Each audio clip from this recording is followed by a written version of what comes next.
The South Carolina Hall of Fame was founded in Myrtle Beach in 1973 to recognize and honor contemporary and past citizens who have made outstanding contributions to South Carolina's heritage, history, and progress. Jacob E. Smart was born on May 31, 1909, in Ridgeland, South Carolina. After graduating from the United States Military Academy in 1931, Jacob Smart entered flight training with the Army Air Corps. When the United States entered World War II, Colonel Smart was Chief of Staff for Flight Training at Air Force Headquarters in Washington, D.C. By 1942, Smart was serving on the staff of the legendary General Hap Arnold, Chief of Staff of the Army Air Force. He was a strategic thinker. He looked at tactics and he looked at strategy. And he became really important to General Arnold as the man that he turned to, not just for advice and strategy, but he turned to how to tactically get something done, how to deal with difficult air operations. Smart was involved in the planning of the invasion of Europe and President Roosevelt and Prime Minister Churchill's meeting in Casablanca, Morocco in 1943. The focus between President Roosevelt and Prime Minister Churchill greatly was opening the invasion of France. Top secret, what would become Operation Overlord, the Normandy invasion. And the difficulty was, how do you reduce the German strength? Germany produced sizable numbers of fighter aircraft and tremendous numbers of tanks, very good tanks, the Panzer tanks, superior in many cases to what America was producing. They also produced excellent artillery, the German 88, which became famous in World War II. So the big charge was, how do you reduce that?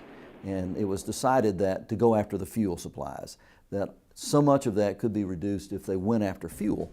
And so Hap Arnold was charged with trying to come up with some type of strategy to bomb the German fuel production sites.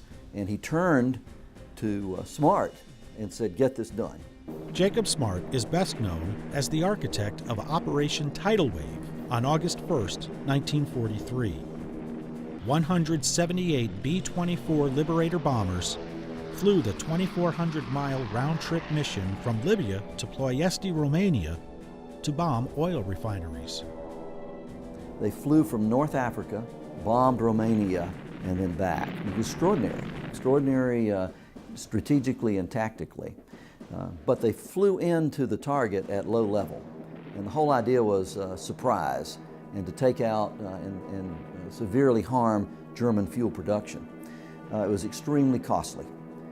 Of the 178 aircraft that went in, 100 of them were either shot down or severely damaged. 550 air crewmen were either killed or were captured by the Germans. But the damage was significant. Now, the Germans repaired it quickly.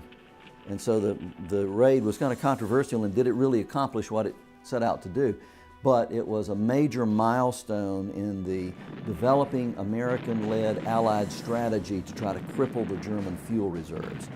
Smart received the Distinguished Service Medal, and 5 other airmen received the Medal of Honor, the most for any single military action. I don't think he ever told me anything other than to express that he really wished he had gone on the raid and hadn't been literally told to not get on the plane that day.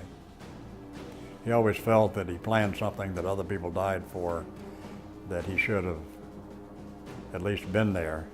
He didn't plan it just to send other people off to risk their life. Well, after this raid, he wanted into the action himself. And so he was given a bomber command in the 15th Air Force, based in Italy. He flew 29 missions himself. 29th mission, he was shot down.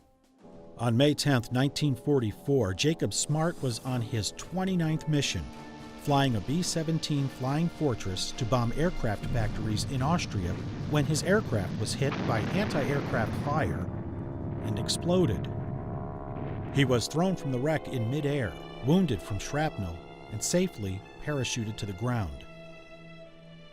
Captured immediately by the Germans, Smart was interrogated about his knowledge beyond his bombing mission. When the Germans got him, at first they didn't know what they had. But then they recognized photographs of him as an advisor at the Casablanca conference with President Roosevelt and Prime Minister Churchill, and they knew they had someone really important there. And to his credit, he told them nothing. After World War II, Colonel Smart became part of the new Air Force, formerly with the Army. Rising rapidly in rank, General Smart became commander of the 5th Air Force and of United States forces in Japan by 1961, and then commander of the Pacific Air Forces in Honolulu by 1963. A year later, he became deputy commander of the U.S. European Command and retired in July of 1966. He was an important leader in the Air Force during the height of the Cold War. You know, we all know that we were that close to, wiping each other out. And so I'm sure that during that Cold War era, there are a lot of things that he was involved in Washington and in Europe that are basically were classified at the time. But they're a little bit removed from us. I mean, you get to a level in the military where you may be a commanding general, but more interesting that he was shot down than what decision you made yesterday about the Russians. After his retirement from the Air Force, General Smart held several high positions at NASA, where he was involved with the beginning of the historic Hubble Space Telescope project.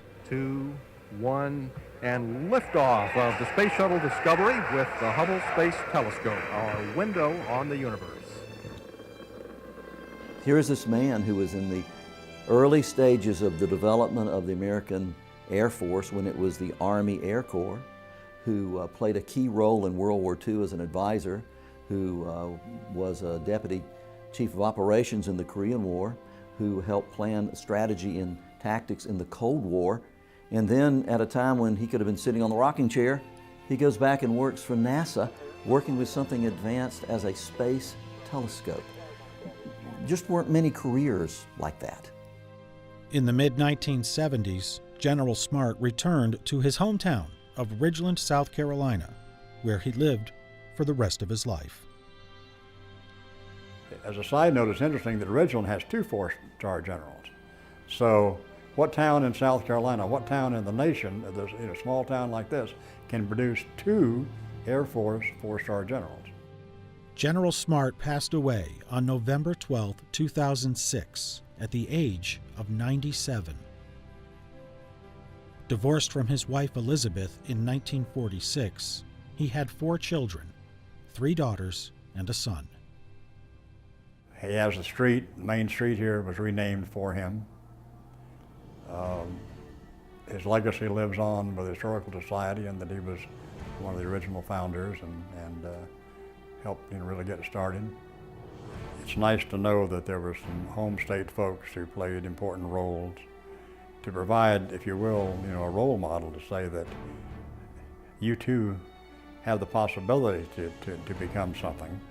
If you look back at American military history in the 20th century, if you look at the development of American air power and its legacy in contributing to the American space program, here's a man who was at a key spot throughout all of that, and hardly anyone has ever heard of him. And yet, there probably has not been a single person who contributed so much in so many ways.